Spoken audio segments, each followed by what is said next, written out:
लाहौर में traffic warden को सरकारी गाड़ी के टायर फरोख्त करने पर नौकरी से बरतरफ कर दिया गया। मजीद जानते हैं डॉन न्यूज के नुमाइंदे वसीम रियाज से।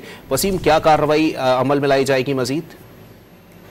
जी देखिए, उसको नौकरी से जो डिसमिस कर दिया गया है, ताहम ये ट्रैफिक वार्डन जिसने सरकारी गाड़ी के टायर उतार कर जो फरोख्त किए, ये गुलाम दस्तगीर है जो शोभा एमटी सेक्शन 9 में तैनात है। वार्डन ने सरकारी गाड़ी नंबर LNG 2191 के टायर जो है वो उतारे और फिर इसको मार्केट में फरोख्त कर दिए। उसके बाद जो है वो अपनी कार्रवाई छुपाने के लिए पुराने टायर जो है वो गाड़ी पर लगाकर उसको एमटी लाइन में खड़ा कर दिया।